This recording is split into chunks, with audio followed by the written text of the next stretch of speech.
আসসালামু আলাইকুম। আজকে আমাদের অফিসে একটা ইফতার মাহফিল রাখা হয়েছে। প্রতি বছরের মতন এবছরও আমাদের অফিসে ইফতার মাহফিল রাখা হয়। এবার ঢাকার বাইরেও আমাদের অনেক এমপ্লয়ও আছে, তাদেরকেও ডাকা হয়েছে। আমাদের অফিসে ইফতার মাহফিলটা কিন্তু খুব বড় করে করা হয়। অফিসের ছাদের উপর খুব সুন্দর করে ডেকোরেশন করা হয়। অলরেডি আমাদের অফিসের chairperson ma'am D1 MD sir চলে আসছে। তাদেরকে খুব সুন্দরভাবে ওয়েলকাম করে মোনাজাত শুরু করা হলো। আলহামদুলিল্লাহ একটা ছোটখাটো মোনাজাত হলো। ইফতারের আগে কিন্তু মোনাজাত দরকার।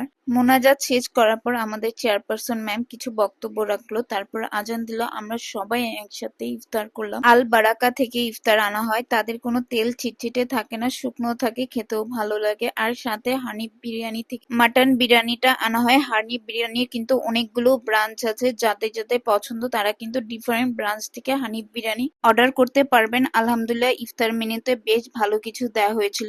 এবার ইফতারি শেষ করে আমি চলে গিয়েছিলাম ঈদ ফেস্টিভ্যাল ফেয়ারে। এই ফেস্টিভ্যালটা উত্তরা সেন্টার পয়েন্টের পাশে হয়েছে। ফেস্টিভ্যালটা খুবই সুন্দর ঝমকালো ভাবে সাজানো হয়েছে। এখানে খুব দামি ব্র্যান্ডের স্টল বসানো হয়েছে। এখানে প্রত্যেকটা কালেকশনে খুবই সুন্দর, আর এখানকার জামাগুলো বেশ সুন্দর। ডিফারেন্ট ব্র্যান্ডের জামা আছে, যেমন কোডের কিন্তু খুবই সুন্দর কাফতান পাওয়া যাচ্ছে। প্রত্যেকটা স্টলে কিন্তু ভালো ভালো ব্র্যান্ডের নতুন নতুন কালেকশনের জামা এসেছে। আর আমি মাঝে মাঝে মিরর সেলফি নিচ্ছিলাম। এখানে কিন্তু রিভানার প্রোডাক্ট পাওয়া যাচ্ছে। আর এখানকার কানের দুলগুলো আনকমন, এবং জয়পুরেরও কানের দুল পাওয়া যাচ্ছে। শুধু ড্রেসের কালেকশন না, এখানে বিভিন্ন ব্র্যান্ডের খাবারও পাওয়া যায়, যেমন রুহানি, রাঞ্চা।